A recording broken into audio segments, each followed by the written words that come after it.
Welcome back, everyone. In this story, we witness a tense standoff between an elderly rancher and one of the most dangerous cartels in the Americas, until his ex-Marine grandson brings a team of elite specialists to show these criminals they've picked the wrong fight. You'll see daring helicopter landings, a midnight ambush, and a meticulously orchestrated defense that spins the cartel's own tactics against them. It all leads up to a moment where everything hangs by a thread. One wrong move, and the ranch could be lost forever. But is resolve and preparation enough to outsmart a ruthless criminal organization? If you want the full scoop, every twist and turn, you have to stick around to the very end. Trust me, you won't want to miss it. And while you're here, don't forget to subscribe to our channel. Your support helps us bring you more incredible stories and keeps our community growing. Let's dive in. Elijah Carter had worked the same stretch of Montana ranch land for over 5 decades. At 78, he carried more than just years on his shoulders. He carried the heritage of a place his family had called home for 3 generations. The rolling hills, weathered barns, and vast pastures shaped him as surely as they shaped the cattle that roamed beneath the big sky. Some said he looked as tough as the fence posts lining his property, each post a testament to countless hours under the blistering sun. Wrinkles creased his face, but his gaze remained keen as a hawk on the lookout for stray calves.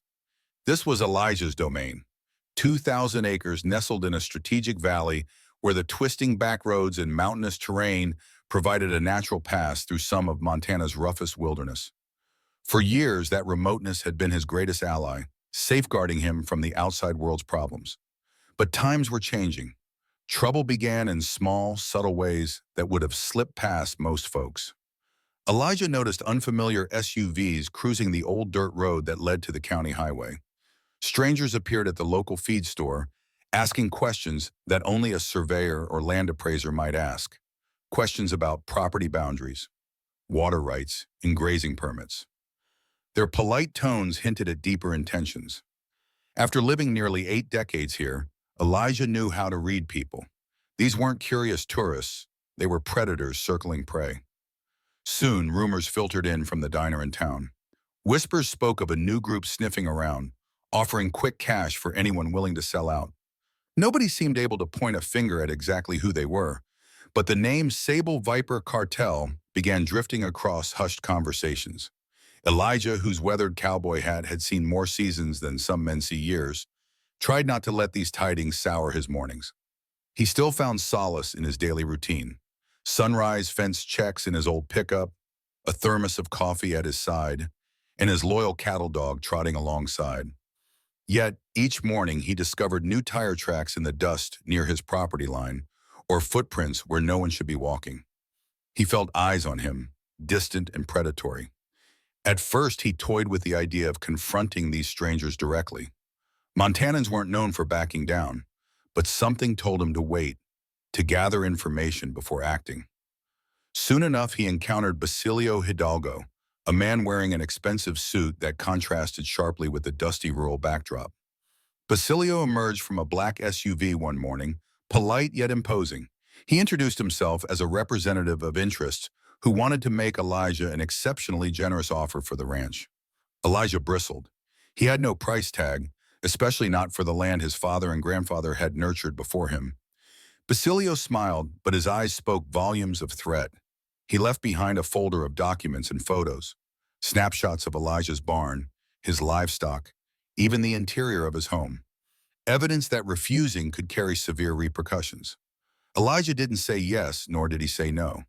He gave Basilio a measured reply, declaring he wasn't selling. Then he sat on his porch that evening, pondering the weight of the situation. He was no stranger to adversity, but the Sable Viper Cartel was reputed to be vicious, rumored to have pipelines reaching deep into Central and South America.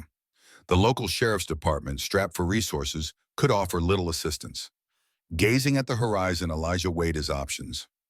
That night, he picked up an old rotary phone to dial a long-distance number he had memorized 15 years prior.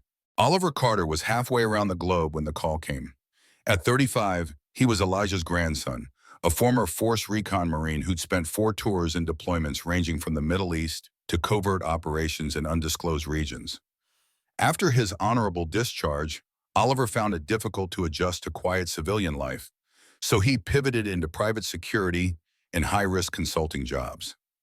He was the kind of man who felt more at ease handling tense situations in hostile territories than sitting at a desk.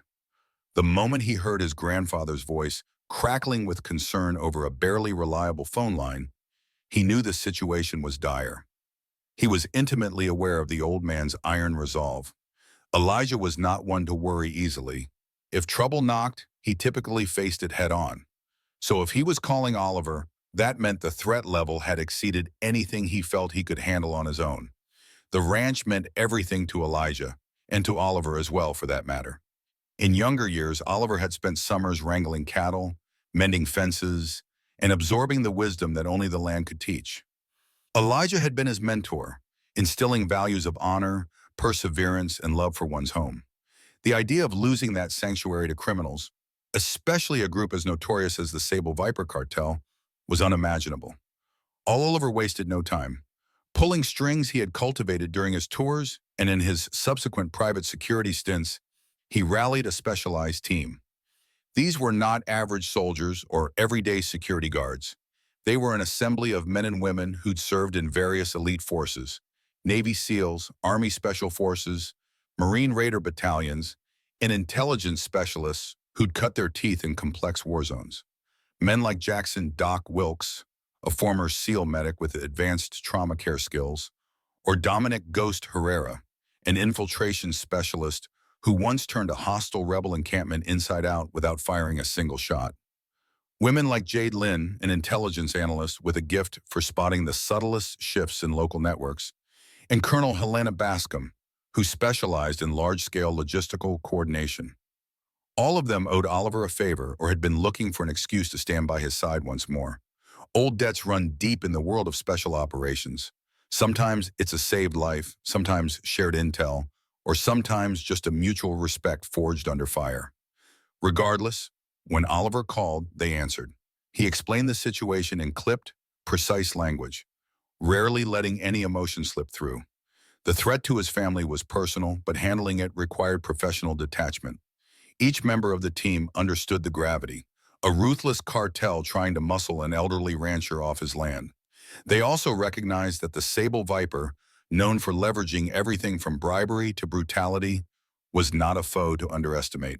Securing gear and calling in favors, Oliver orchestrated a rendezvous on the outskirts of the Carter Ranch. The plan was not simply to overpower the cartel with brute force, though they certainly had that capability, but to employ comprehensive strategies ranging from intelligence gathering and psychological operations to well-honed tactical maneuvers. And if needed, they would resort to direct confrontation, but only if all else failed. For men and women who had spent their careers in the world's gray zones, property lines meant less than protecting one's own. And to Oliver, Elijah was more than family. He was the living embodiment of everything Oliver cherished.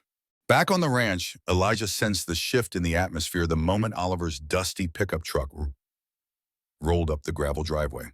Daylight was just breaking, painting the big Montana sky in pastel shades of pink and orange. Stepping out of the vehicle, Oliver had the bearing of a man who knew how to survey a battlefield. His watchful gaze swept the horizon, noting vantage points in the hills and the hidden corners near the creek bed.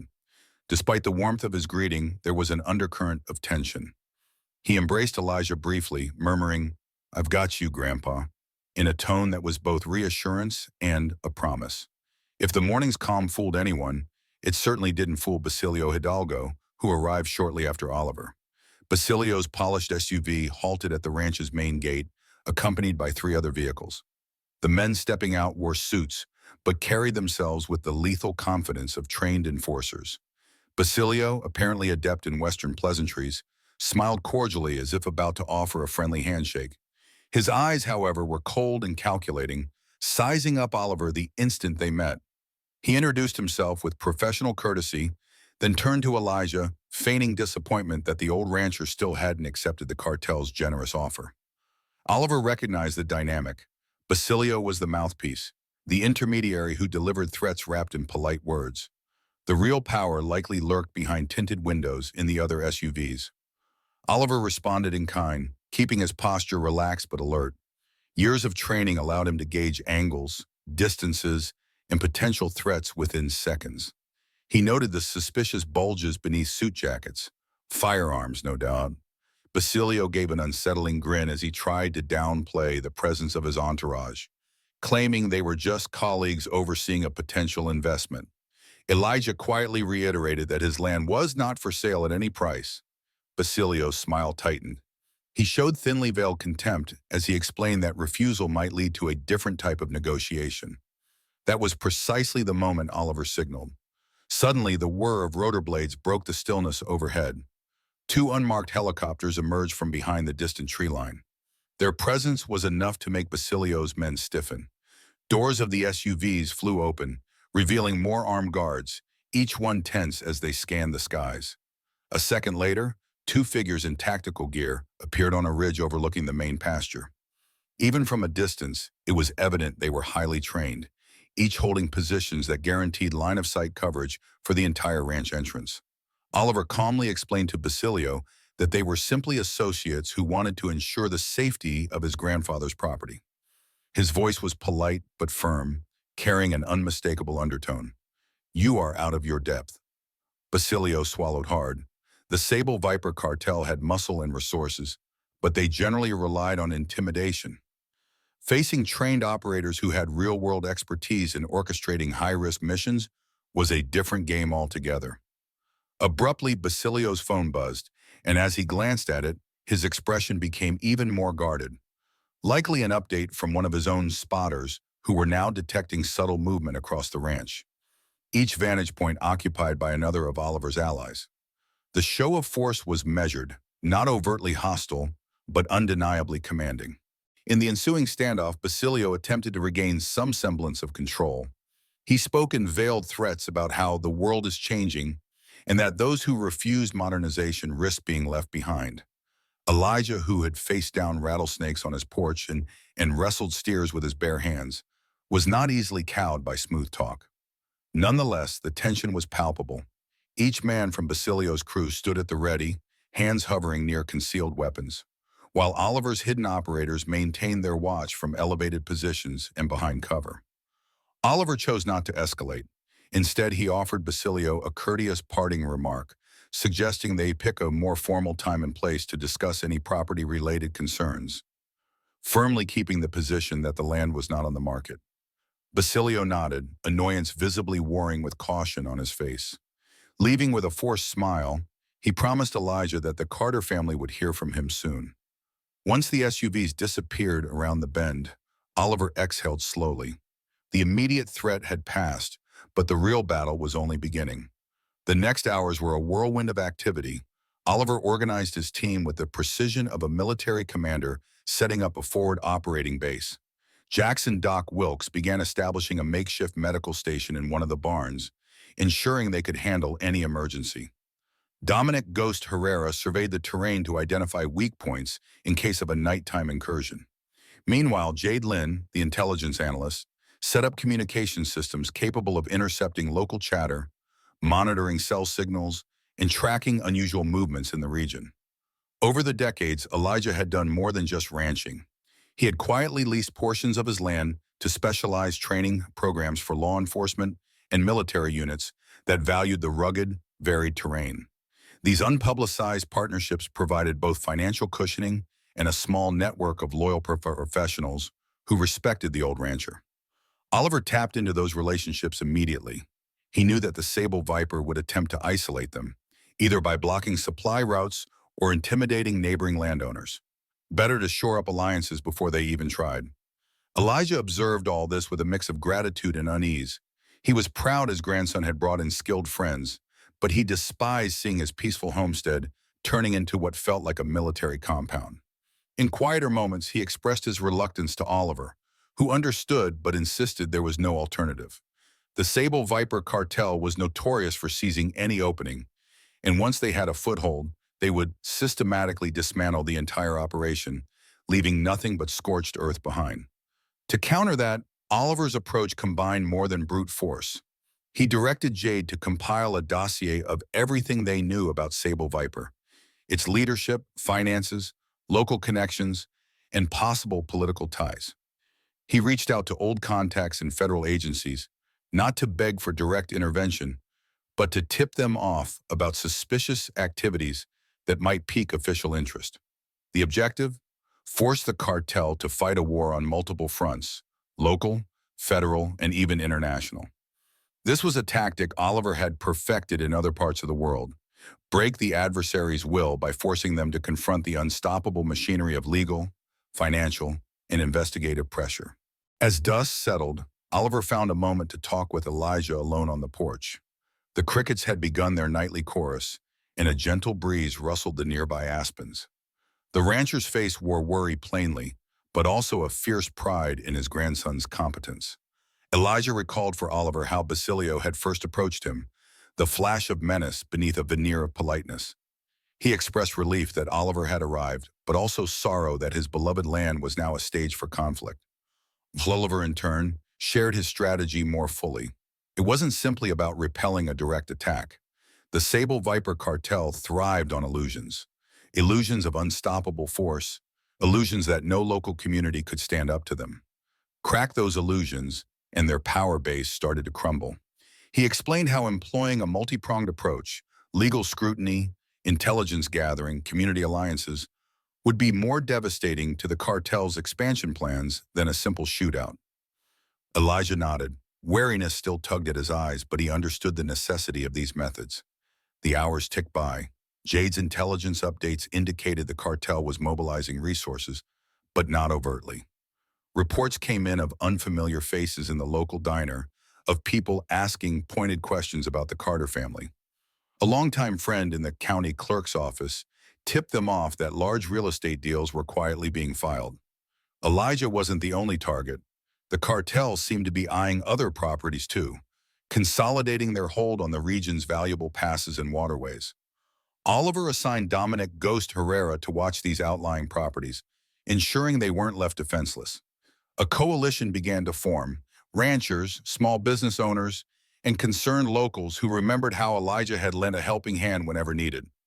Over the years, he donated to the local school, helped during floods, and provided feed during harsh winters.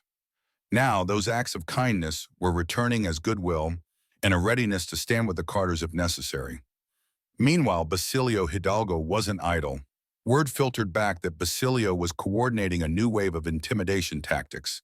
Some business owners, reliant on out-of-state trucking, reported accidents on the roads, suspecting sabotage. Freight companies suddenly found their routes disrupted by random inspections or license issues, all tied to the cartel's sprawling influence.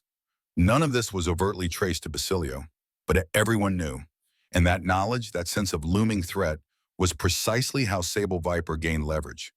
But Basilio also had his own challenges. The sightings of unmarked helicopters, the paramilitary efficiency of Oliver's team, and the subtle presence of watchers in the hills unsettled him. This was not the usual dynamic of terrorizing unorganized landowners. He sensed that a deeper, more formidable structure was at play. That night, Basilio made calls to higher-ups in the cartel, explaining that what should have been a simple acquisition was now complicated by the arrival of skilled operators with extensive connections. They would either have to escalate dramatically or find a more insidious method to undercut the ranch's defenses. Morning arrived with a renewed sense of tension. The Carters and their ally braced for whatever the cartel's next move might be. Sure enough, Basilio arrived unannounced at the local municipal office, flanked by lawyers wearing tailored suits. They filed a slew of documents challenging everything from the Carter Ranch's environmental compliance to alleged irregularities in its land titles. Suddenly, county officials found themselves buried in legal proceedings that accused Elijah's operation of polluting the local water table, encroaching on protected wildlife areas, and failing to meet state ranching regulations. For most ranchers, such an onslaught of bureaucratic warfare could cripple operations. They would be forced to divert time, money, and mental energy into legal defenses that might drag on for months, if not years. Yet Basilio and his crew were unprepared for what awaited them.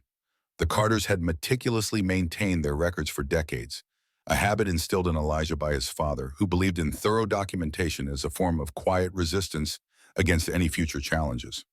Water quality tests, soil erosion studies, grazing impact analyses. Elijah had them all, updated regularly and stored in multiple safe places. Moreover, Oliver's background in strategic operations extended beyond guns and covert missions. He understood the importance of shaping the battlefield in legal and public relations arenas as well.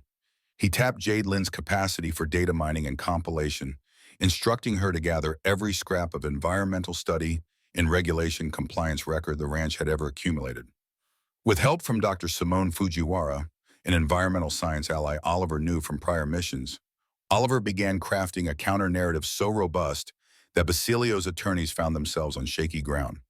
Simultaneously, Colonel Helena Bascom, the logistics savant, liaised with local universities. Over the years, these institutions had used the ranch as a case study for sustainable grazing practices and low-impact land management. Professors and graduate students who had done research there were quick to testify about the positive, ecological role the Carters had played. One professor even credited Elijah's rotational grazing system with helping restore native grasslands. Confronted with such evidence, the lawsuits Basilio's lawyers planned to file seemed hollow. Frustration built on the cartel's side. The legal attacks, intended to sow chaos and force Elijah's surrender, instead spotlighted the ranch as a model for responsible stewardship. The story began to shift in local media outlets. Reporters previously uninterested in a remote swath of cattle country found themselves intrigued by the drama between a well-respected ranching family and a shadowy group rumored to have cartel connections. Basilio's plan to paint the Carters as reckless and law-breaking was starting to backfire.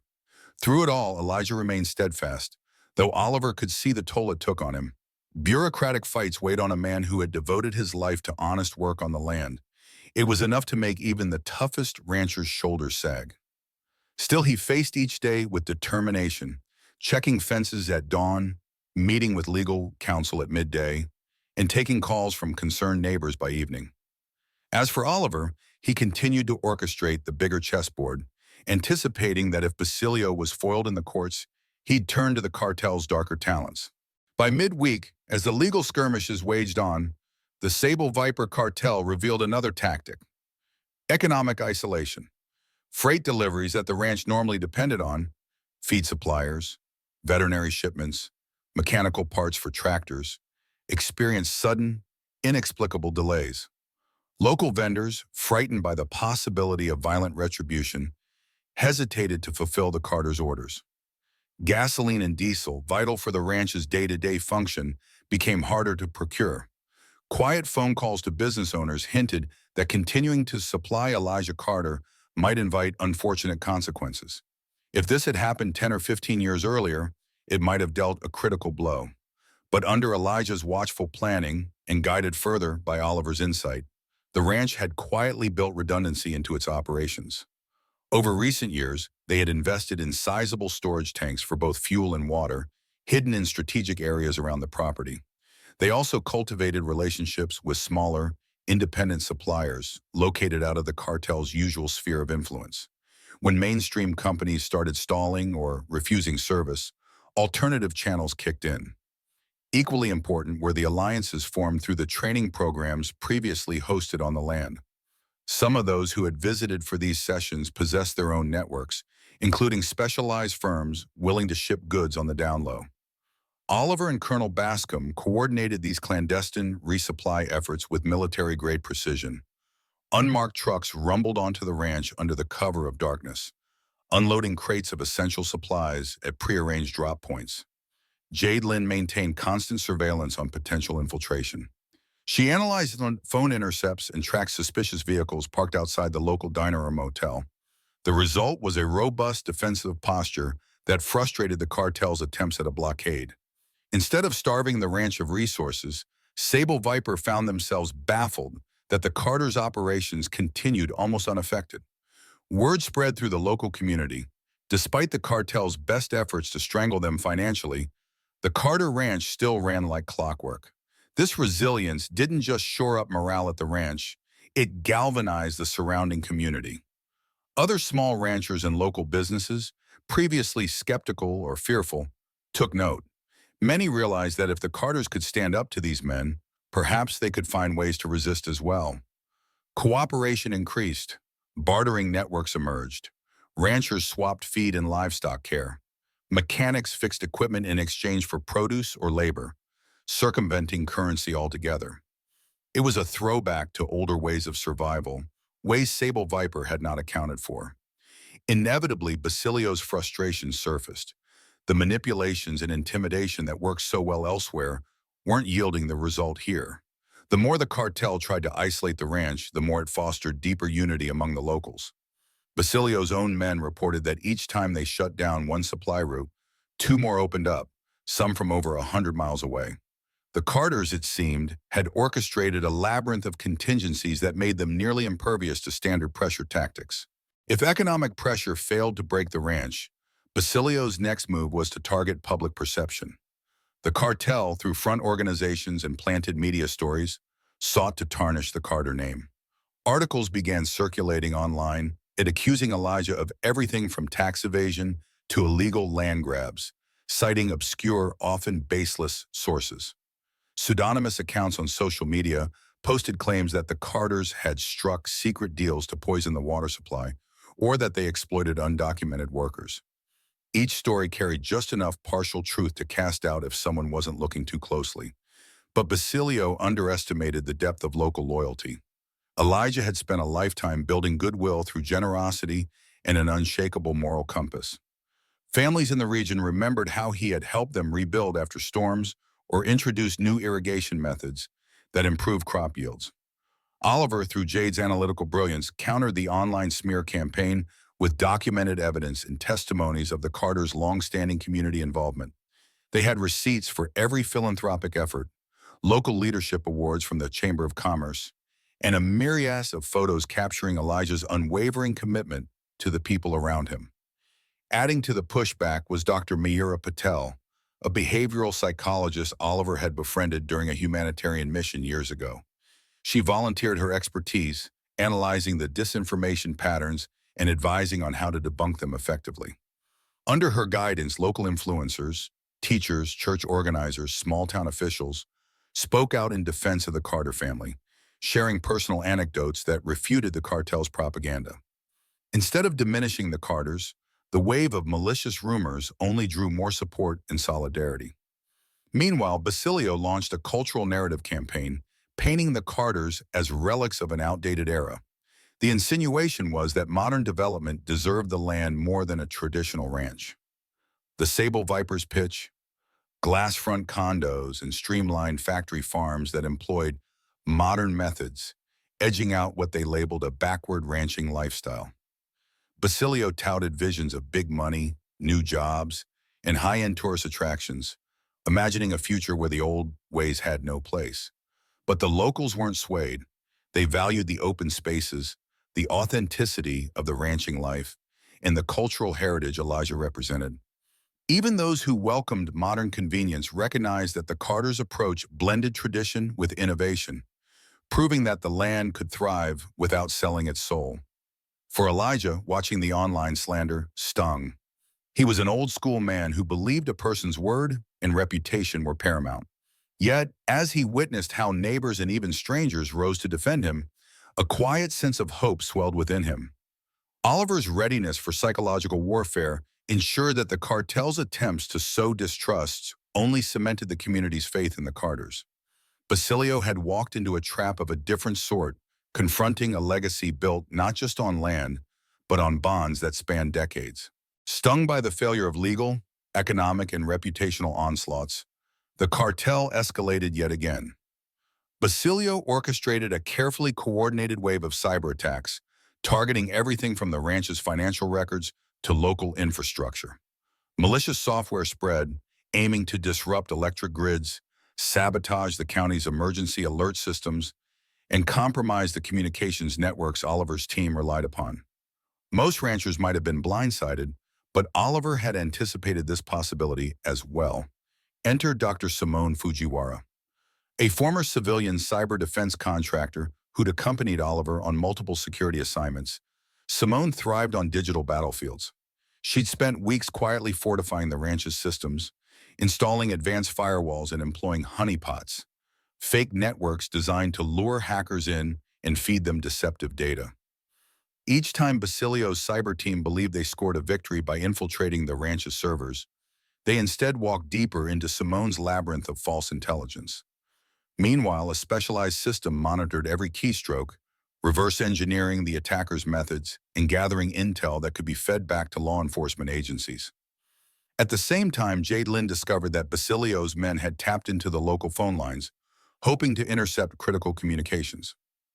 Working side by side with Simone, Jade rerouted essential calls through encrypted satellite links. Ghost, always the infiltration savant, pinpointed the physical location of a suspicious van parked in the next town, likely the heart of the cartel's cyber operations in the region. By the time cartel hackers realized they'd gleaned only doctored intel, it was too late. Their method of infiltration had been exposed, and local authorities, acting on an anonymous tip, impounded the van. Basilio raged. The Sable Viper prided itself on staying a step ahead of law enforcement through sophisticated digital tactics. But the Carters had neutralized that advantage. Inside the impounded van, forensic specialists found not only expensive equipment, but also files implicating various local officials on the cartel's payroll. This leak strained Basilio's relationship with his higher-ups, who demanded to know why an ostensibly straightforward land grab had turned into a multi-front war. All the while, Elijah observed these digital skirmishes with awe. He marveled at how warfare had evolved from guns and fences to lines of code and hidden servers. Yet, it comforted him that even in these modern battlefields, the principle remained the same. The best defense was thorough preparation and steadfast loyalty. The land taught him patience, the Marines taught Oliver discipline, and now technology taught them adaptability. These three forces merged into a formidable shield that deflected the cartel's every thrust. The escalation in cyber operations illuminated just how far Basilio was willing to go. If controlling water rights, slandering reputations, and forging land deals weren't enough, it was clear the cartel would soon come knocking with direct aggression. Oliver's team bunkered in, reinforcing physical checkpoints around the ranch. Surveillance drones patrolled the skies, and at each vantage point, an armed specialist kept vigil with night vision scopes. The message was simple. If Basilio planned to strike openly, he wouldn't find the Carters unprepared. Yet, the next move from Basilio wasn't the expected night raid. Instead, he pivoted to a tactic all too familiar in conflict zones, manufacturing a humanitarian crisis. The cartel quietly disrupted supply chains across the broader region, hoarding essentials like canned foods, propane, and medicine. Prices skyrocketed at local stores. Under the umbrella of a fake charity, Basilio's associates began distributing relief items, but only to those willing to align with them or, at minimum, sever ties with the Carters. Anyone perceived as aiding the ranch risked losing access to these critical resources. Oliver recognized this pattern from overseas missions, where insurgent groups provided vital supplies to manipulate local populations. He quickly convened with Dr. Alicia Montoya, a humanitarian expert he had worked with in past relief efforts. Together, they orchestrated a parallel relief operation, tapping into networks of churches, nonprofits, and philanthropic contacts across the state. Soon, shipments of food and medical essentials, discreetly funded by donors sympathetic to the Carters' plight, arrived in unmarked trucks. Community centers became distribution hubs, overseen by volunteers who had come to trust Elijah. The effect was immediate. Basilio's charity faced competition, undermining the cartel's plan to force compliance through scarcity. As townsfolk realized there were alternative sources of aid not tainted by coercion, Basilio's stockpile lost its stranglehold on public sentiment. In some areas, Oliver's team even discreetly coordinated with local firefighters and paramedics, ensuring that basic emergency services functioned independently of the cartel's sabotage. This crisis tugged at Elijah's heart. Seeing neighbors worry about feeding their families or finding life-saving medications struck him deeply. He assisted daily, whether unloading pallets of supplies or simply offering reassurance. People found it easier to trust an old rancher's wrinkled smile than some slick-talking operative claiming to be a savior. The bonds of community, which Basilio had hoped to shred, grew tighter instead. Frustration mounted within the Sable Viper's ranks. Each new gambit, be it legal, economic, digital, or humanitarian, served only to strengthen the Carters' local standing. Like a seasoned matador, the ranch and its defenders allowed the cartel's charges to pass by, each time leaving the bull of intimidation off balance. Whispers suggested Basilio was under increasing pressure from cartel superiors who demanded results or retribution. Every day of continued stalemate was costly, threatening the Sable Viper's credibility. In the stillness of another Montanan sunset, Oliver and Elijah conferred quietly on the porch once more. They both sensed a line had been crossed. The cartel's shift from direct confrontation to humanitarian manipulation signaled a willingness to weaponize desperation. But it also meant the Carters had become more than just defiant ranchers. They were now a beacon for small communities wanting to resist. The confrontation had evolved into a moral struggle that extended beyond property lines. Elijah placed a firm, calloused hand on Oliver's shoulder, gratitude and resolve shining in his eyes. "We protect our own," was all he said, but it was enough. Both men knew that no matter what came next, they would stand together, backed by a coalition bound not just by necessity, but by shared values that no cartel could ever buy or break. The weeks leading into autumn found the Carter Ranch in a state of tense readiness.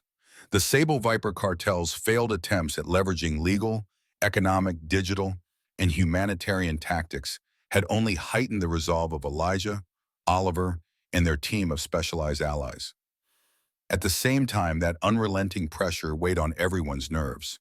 Routine chores, mending fences, herding the cattle, repairing outbuildings, took on a heightened significance as each day of normalcy counted as a small victory against those who aimed to uproot this way of life. Jade Lynn, seated in the ranch's makeshift command center, kept a watchful eye on phone intercepts and digital chatter.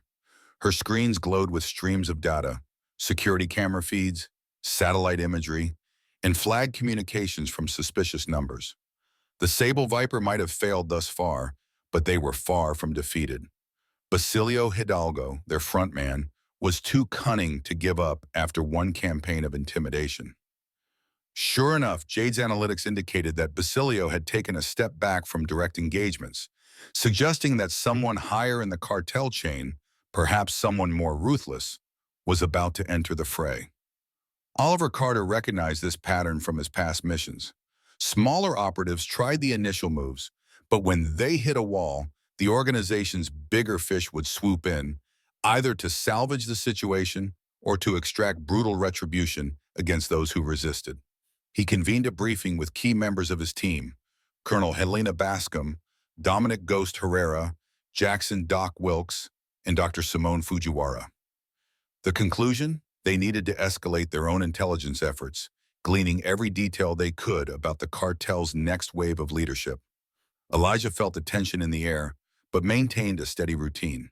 Each morning he drove the battered pickup to check perimeter fences, scanning for signs of sabotage or trespassing. He exchanged greetings with neighbors who'd grown more vigilant themselves, forming an informal watch network around the valley. Where once a lone rancher might have been an easy mark, now an interconnected community braced as a single, unified entity. It gave Elijah a sense of guarded optimism, though he kept his lever-action rifle on the dashboard at all times. Despite the looming threat, life on the ranch had its moments of simple beauty. Sunrises bathed the hills in pinkish light, and afternoons offered glimpses of deer or elk wandering through the pastures. Elijah, in his quieter hours, reflected on how the crisis, grim though it was, had pulled his grandson back to the ranch and pulled the entire community closer. A cause worth protecting had a way of unifying people from vastly different backgrounds. That unity was evident one breezy afternoon when two local farmers rolled onto the Carter property in old tractors, each hauling wagons of extra feed. They were aware the ranch was under siege by the cartel, so they offered supplies at no cost. The Carters insisted on paying, but the neighbors refused. "You do the same for us," was all they said. Basilio's attempts to isolate and intimidate had ironically kindled a generosity that the entire region now rallied behind.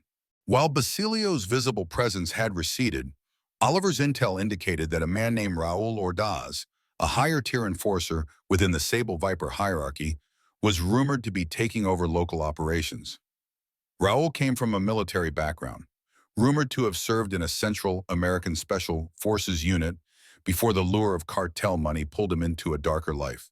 His calling card, according to federal databases Jade accessed, was orchestrating precision strikes against stubborn holdouts. He specialized in turning illusions of safety into catastrophic moments of ambush. To prepare, Oliver refined the ranch's defensive protocols. He dispatched Dominic Ghost Herrera and a rotating squad to scout beyond the immediate perimeter. Rather than confine themselves strictly to the ranch, they set up observation posts in wooded areas in elevated ridges, extending their eyes and ears across multiple miles of terrain. They also used discreet drones with infrared cameras to conduct nightly sweeps. Any unusual vehicle, any band of suspicious figures on foot, would be flagged before they could approach within striking distance. A key element of Oliver's strategy was making sure the cartel didn't realize just how extensive their surveillance capabilities really were.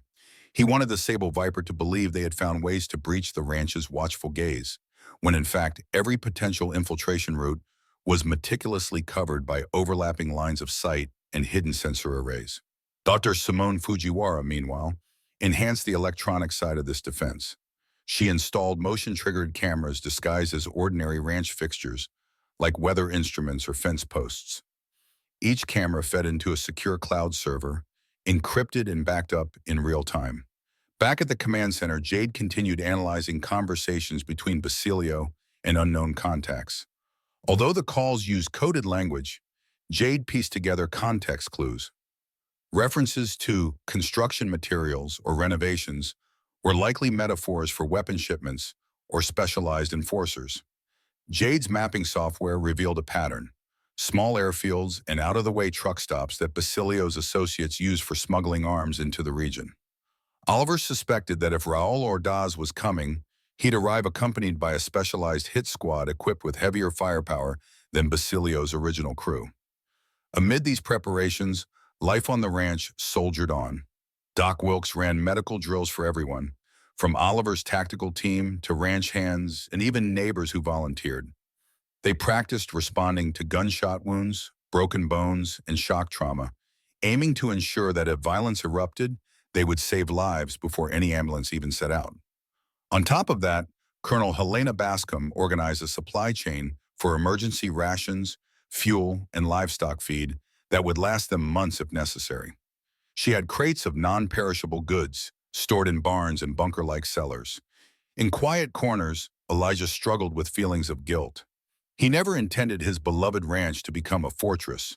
Yet, observing Oliver and his comrades going about their tasks, he also felt a stir of admiration. These were professionals who believed in something larger than themselves, protecting family, tradition, and the dignity of the small communities standing against criminal empires. Elijah tried to help where he could, whether by delivering coffee to the watch posts at midnight or tinkering with a broken drone rotor in the workshop. It gave him a sense of purpose to stand beside these younger fighters, as though bridging the old and new ways in one determined stand. The first sign of Raul Ordaz's arrival was a series of anonymous tips phoned into local radio stations, hinting at further developments in the Carter standoff. Not the typical chatter of townsfolk, these calls carried the polished ring of deliberate psychological tactics, subtle insinuations that conflict was about to escalate. Jade Lynn captured these transmissions in real time, cross-referencing them with suspected burner phones activated only recently in the next county over. Then came a wave of vehicle thefts and burglaries in the neighboring towns. While petty crime was not unheard of, the pattern here suggested something bigger. Stolen trucks matched the spec for heavy-duty models that could navigate off-road routes. Dom Ghost Herrera, patrolling a forested ridge one night, spotted distant headlights weaving around the back roads near an old logging trail. His night vision optics revealed multiple vehicles moving without normal running lights, like a convoy practicing stealth. He relayed the info, and Colonel Bascom charted probable routes. Everything pointed to a new infiltration strategy, coordinated with near-military precision. Oliver convened a midnight briefing, calling in everyone from Elijah to Jade Lynn to Dr. Fujiwara. If Raul Ordaz was indeed orchestrating these movements, it signaled the shift from shadowy intimidation to direct action. Basilio's initial plan relied on scaring Elijah into selling. Raul's method, if Oliver's intel was correct, revolved around forced eviction. Potentially a violent storming of the ranch coupled with sabotage meant to cut off any hope of support or supply. To counter this, Oliver rolled out his own escalation, Operation Foglight. This plan involved a multi-tier defense wherein the ranch would appear more vulnerable than it really was. Fences might look poorly guarded, or certain vantage points might seem unmonitored. Hidden behind these weak spots, Oliver's team positioned heavily armed personnel and advanced tech. They aimed to lure Raoul's men into making a rash move, exposing themselves in the process. Key to Operation Foglight was controlling the narrative outside the ranch. Jade and Simone launched a subtle misinformation campaign, feeding plausible but false data into channels the cartel was known to monitor. The goal was to have them believe the Carter defenses were spread thin. Maybe they had parted ways with a few of their skilled operators, or perhaps finances were running low after all the legal battles. In truth, the ranch was more fortified than ever. Meanwhile, Elijah wrestled with the ethics of deception. Though he understood the strategy, he wasn't fully comfortable with the notion of tricking people, even if those people had shown they had no regard for the law or innocent lives. Oliver tried to soothe him, explaining that a direct confrontation could lead to unnecessary bloodshed, both for the ranch and for the misguided cartel foot soldiers. By steering the enemy into carefully constructed traps, they could end things swiftly and with minimal violence. If done right, half the cartel members wouldn't even realize they'd been defeated until it was over. Preparations moved swiftly. Colonel Bascom ensured a rotation schedule for round-the-clock vigilance.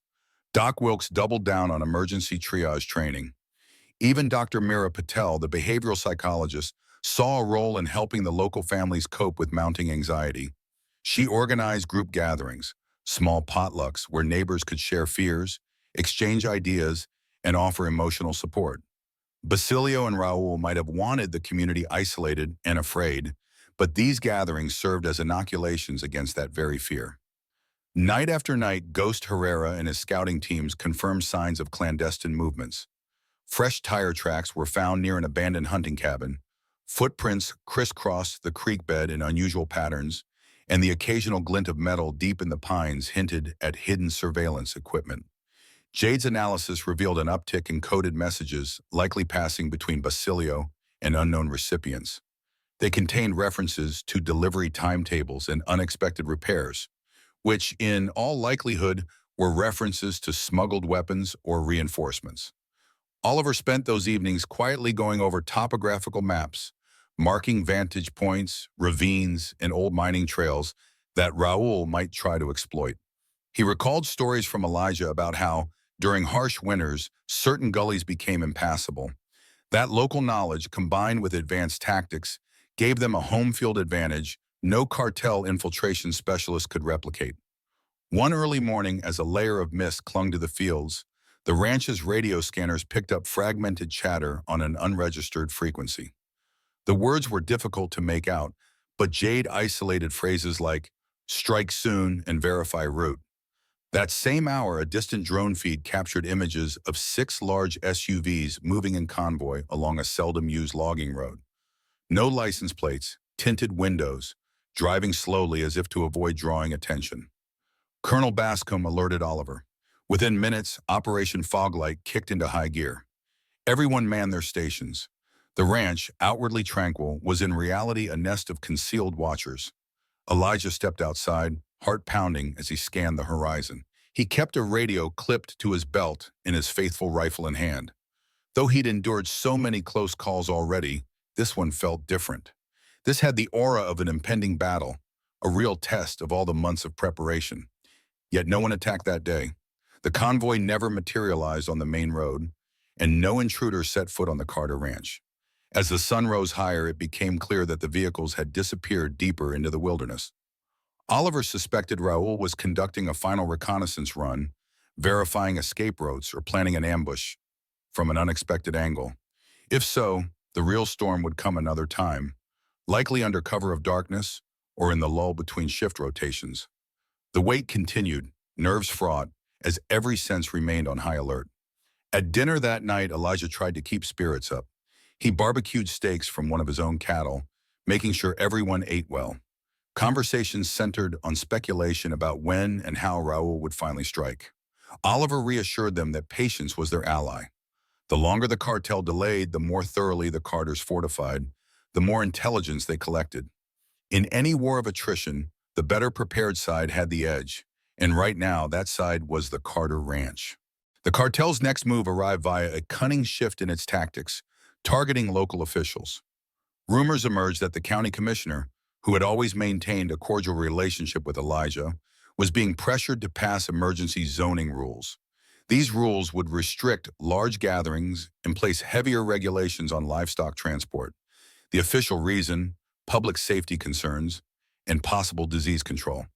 But Jade's analysis showed direct money transfers linking a shell company, likely a Sable Viper front, to the commissioner's re-election fund. Unsurprisingly, the new regulations came at the worst possible time for ranchers in the region. If enforced, they would kneecap Elijah's ability to move cattle to different pastures, hamper the quiet training programs Oliver's team had organized, and potentially disrupt any large community gatherings meant to bolster morale. It was a backdoor move, typical of cartels evolving into quasi-legitimate power structures. Cripple your adversary with a tangle of laws and red tape, often enforced by officials you've bought off. But the Carters had a trump card. For years, they'd maintained meticulous compliance with every regulation, new and old. Dr. Simone Fujiwara and Colonel Bascom compiled a thorough report demonstrating how these proposed zoning changes would do more harm than good, citing academic studies and real-world data from the ranch.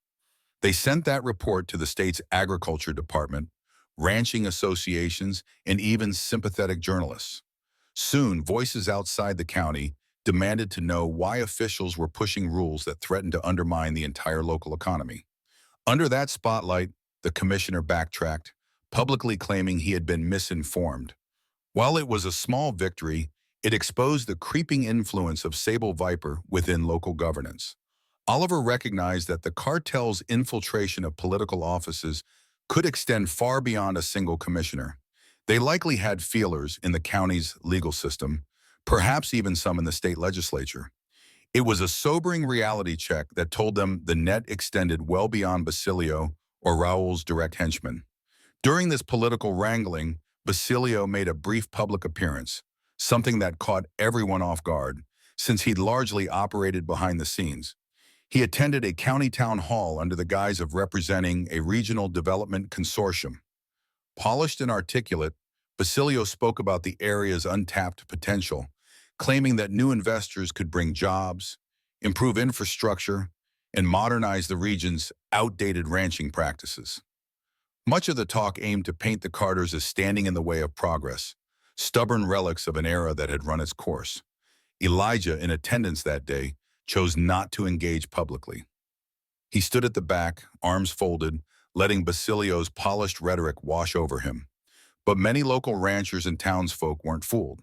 They challenged Basilio on specifics, demanding transparency about who his partners were and why there was a sudden spike in strong-arm tactics around land deals.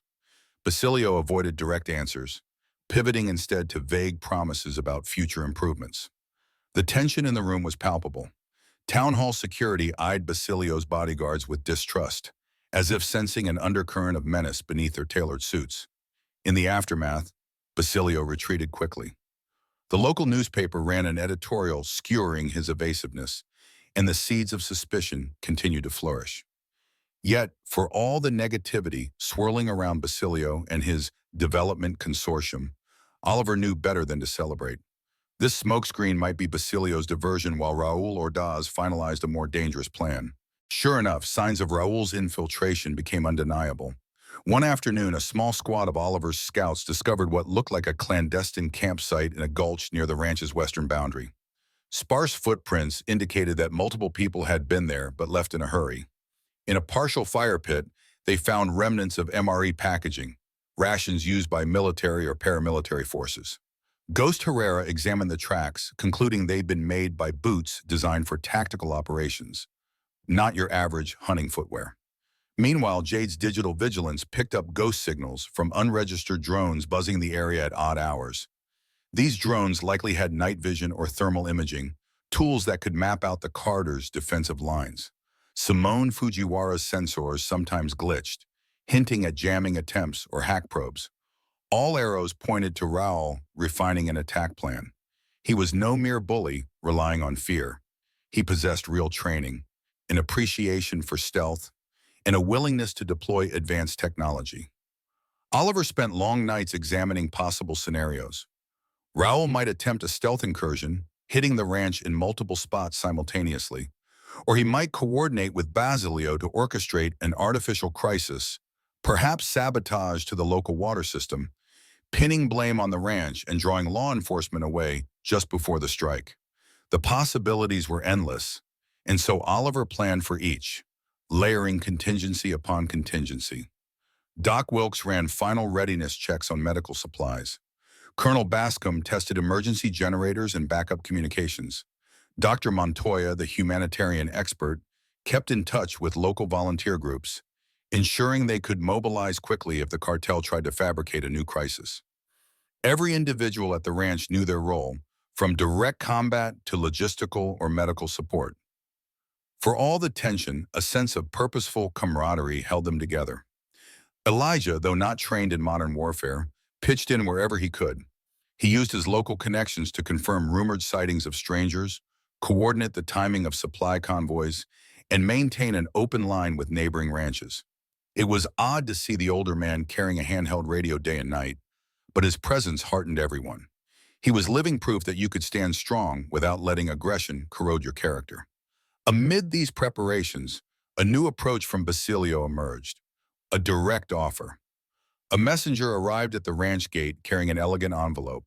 Inside was a letter addressed to Elijah, offering an astronomical sum for the land, almost triple its market value. The letter hinted that if Elijah refused, other parties might handle the matter less diplomatically. It was a last-chance ultimatum. Basilio likely hoped greed or desperation might make Elijah finally cave. Elijah silently handed the note to Oliver after reading it. A brief flash of anger lit in his eyes, but he mastered it quickly. "He doesn't understand," Elijah whispered. "This land isn't for sale. It never has been." Oliver's expression remained stoic. He drafted a curt reply, politely declining. The messenger departed under the ranch's watchful gaze, and everyone knew that any veneer of negotiation was now over. The final act was on the horizon. 2 nights later, the storm that had been threatening finally broke. It began just before midnight under a moonless sky. Oliver's thermal cameras detected movement, several shapes advancing across the field near the far southern fence line. Within minutes, Jade confirmed multiple infiltration teams at different vectors, each moving with the discipline of trained operators rather than common thugs. At the same time, Colonel Bascom reported jamming signals interfering with certain communication channels. Raul Ordaz had arrived, and he wasn't holding back. Oliver quickly deployed squads to intercept. In near silence, Ghost Herrera led a stealth unit toward the south, while Colonel Bascom managed the command center, rerouting transmissions to secure frequencies. The plan was to engage just enough to force the attackers into the funnel points of Operation Foglight, a carefully orchestrated labyrinth of false vulnerabilities. Elijah was told to stay inside for safety, but he refused to hide in the house. Grabbing his rifle, he joined Doc Wilkes at a vantage point behind the equipment shed. Though no one would blame him for seeking shelter, Elijah felt a duty to see firsthand the stand being made for his land. In the distance, muzzle flashes tore brief holes in the darkness. 2 or 3 shots, then silence. No exchange of heavy fire, just small bursts of conflict as each cartel infiltration team found itself running into a well-planned ambush. Simone Fujiwara's sensors picked up a second wave of aggressors coming from the north. They seemed to be using smoke grenades or a chemical agent to obscure visibility. Jade quickly activated high-spectrum floodlights pre-rigged around the ranch perimeter. Blinding glares cut through the haze, revealing silhouettes of armed men caught in the open. A barrage of well-placed warning shots from Oliver's hidden marksmen forced them to scatter. In the midst of this chaos, Basilio's voice crackled over a hijacked local radio frequency, attempting to sow confusion by imitating the sheriff's dispatch. But Jade had prepared for that. She took control of the frequency, overriding Basilio's false messages with a loop that repeated, "Stand down, law enforcement en route." The real sheriff's department was indeed alerted, though they wouldn't arrive swiftly. It took time to muster the few deputies available. Team by team, the cartel's operatives found that every assumption they'd made was wrong. Places they believed guarded were left open, only to lead them into crossfire. Places they presumed vulnerable were layered with hidden trip alarms, motion-triggered lights, or illusions that funneled them into dead ends. Oliver's goal wasn't to annihilate, but to disorient and subdue. For those in the cartel group who surrendered or attempted to flee, the path outward was intentionally left open, leading straight into positions where local law enforcement or Oliver's men could intercept them without gunfire. By 3 a.m., the operation's initial wave had collapsed into pockets of confusion. Some cartel members hunkered down in irrigation ditches, unsure how to advance or retreat. Others stumbled upon each other, giving away positions with panicked shouts. Raul Ordaz's meticulous plan was unraveling under the weight of misinformation and the ranch's superior coordination. Over the radio, Jade picked up frantic chatter. "They set us up! Pull back! And we can't see them!" Raul Ordaz, pinned with a handful of his men in a gully, realized the full extent of the trap. The positions they'd chosen, supposedly based on secret intel, had played right into the Carter's design. According to Jade's surreptitiously leaked documents, these fence lines and ranch buildings were poorly guarded. Instead, they were meticulously covered by vantage points in overlapping fields of fire. Raul's only remaining choice was to try to regroup under cover of darkness. He radioed Basilio for backup, but Basilio's end was silent. Possibly Basilio feared the entire operation was compromised and had fled. Or maybe he was orchestrating a double cross. In any case, Raul found himself alone. The jamming equipment he deployed began failing when Colonel Bascom unleashed countermeasures, returning partial communication capabilities to Oliver's team and sowing chaos in Raul's ranks. Oliver, listening in from the command center, decided it was time to press the advantage. He directed Ghost Herrera to launch a diversionary maneuver, leading a small force to draw out the entrenched cartel members from the gully. Meanwhile, Doc Wilkes took a position at the ranch's southwestern perimeter, prepared to offer medical aid or apprehend any fleeing attackers. A few staccato bursts of gunfire echoed through the fields. Quick, precise. Sporadic return fire flared from the cartel side, indicating they were still armed, still dangerous. Suddenly, Elijah's voice crackled over the radio. He'd spotted movement near the older section of the barn, one of the areas left intentionally unguarded. Sure enough, 2 cartel operatives crept along the side, hoping to use the barn as a vantage point or as a place to take hostages. Without hesitation, Elijah cocked his rifle. This was his home, and he was prepared to defend it. He whispered the men's position into the radio, and Colonel Bascom dispatched a small intercept team. Within minutes, the intruders were under the beam of a powerful spotlight and the aim of multiple rifles pinned down. They had no choice but to surrender. Through thermal imaging, Jade spotted more shapes retreating to the far tree line. Operation Foglight had done its job, gathering the assault teams, causing mass confusion, and preventing any coherent offensive from forming. By 4 a.m., sporadic gunfire had died down to near silence. Occasional shouts echoed in the distance, likely cartel stragglers searching for each other in the labyrinth of the ranch's fields. But with dawn approaching, they knew they had failed to secure the ranch during the darkness. Daylight would offer the Carter's team an even bigger advantage. Oliver used the lull to coordinate with the county sheriff's department. Though small in number, the deputies approached cautiously, ready to detain those they could. Oliver had purposely set the stage for law enforcement to be the ones making arrests, preserving the Carter Ranch from allegations of vigilante justice. For each cartel member captured, Oliver had Jade forward any relevant evidence to the feds: names, aliases, financial trails. The objective was to choke the cartel's operations beyond this single conflict, letting the weight of federal scrutiny crush them from within. As the first rays of sunlight broke over the horizon, the battlefield revealed itself in stark clarity. Multiple footprints traced chaotic patterns around the ranch perimeter. Several abandoned weapons, dropped in hasty retreat, glinted amid the dew-covered grass. A handful of captured cartel operatives sat cuffed under guard, their expressions ranging from dazed to furious. One had a wounded shoulder, another nursed a bruised rib, but no critical injuries threatened their lives. This was by design. Oliver's team had aimed for a clean takedown rather than lethal force wherever possible, Elijah surveyed the scene with a mix of relief and sorrow. This land, so serene in normal times, had now witnessed a small-scale war. Stray bullet casings littered the yard, and some of the fence posts bore fresh gouges. A sense of violation coursed through him. This was his home, after all. Yet gratitude outweighed the grief. They had repelled a cartel assault. The worst had been avoided, and they had lived to tell the tale. Doc Wilkes checked on each captive, applying bandages or basic first aid. Odd as it seemed, offering medical care to the enemy underscored the Carter team's principles: to protect, not to kill indiscriminately. Some of the captured men, once they realized they weren't about to be executed, became oddly cooperative.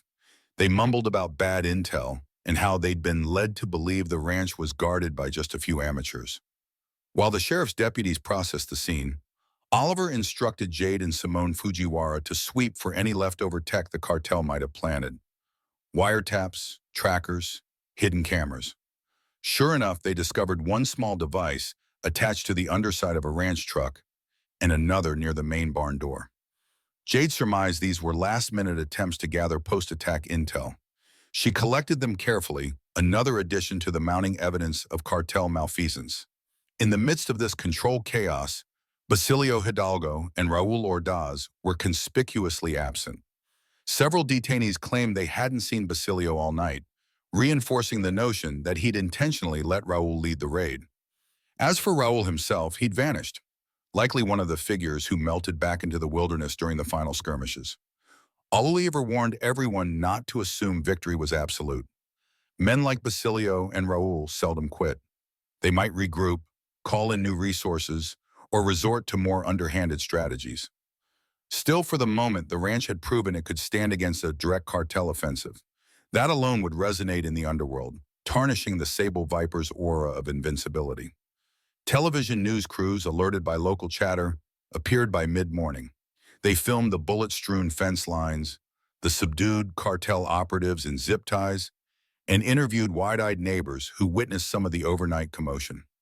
Elijah spoke briefly on camera, stating only that he and the community had defended their homes and livelihoods, and they were grateful for law enforcement support. Oliver mostly stayed out of the limelight, content to let the official narrative center on community resilience. The hush that settled over the ranch after the media left felt almost surreal.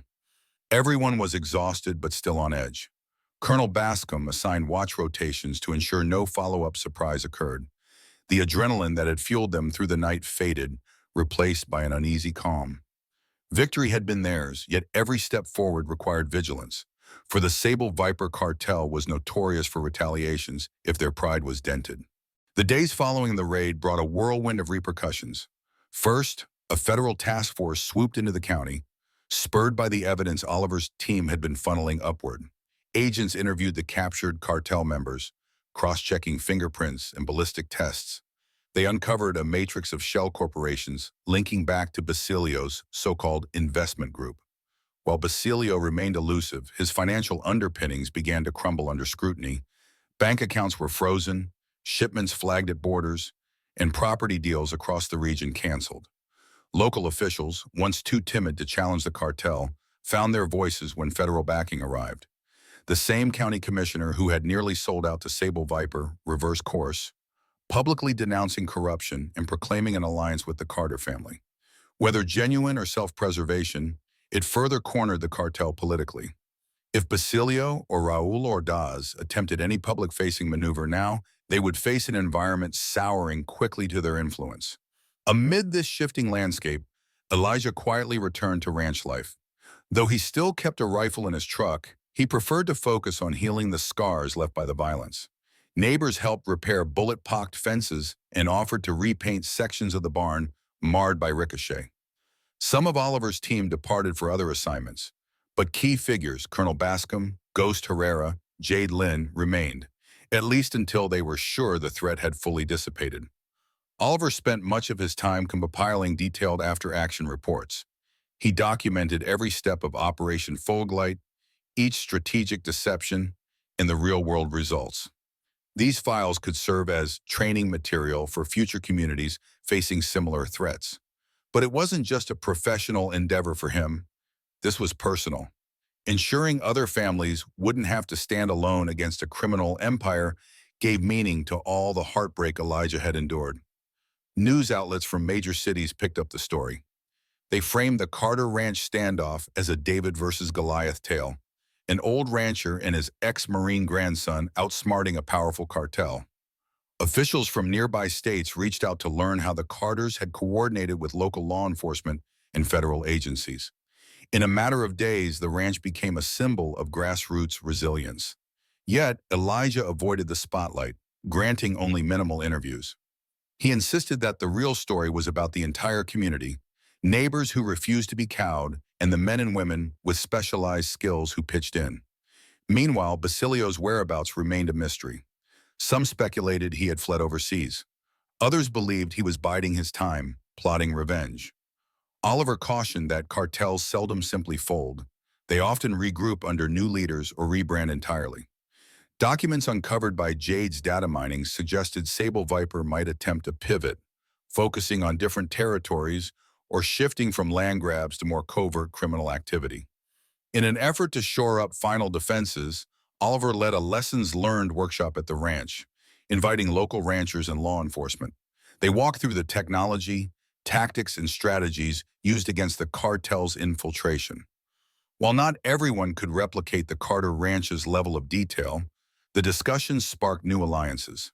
Ranchers talked about pooling resources for a shared surveillance network, and some even discussed forming a volunteer militia under sheriff oversight.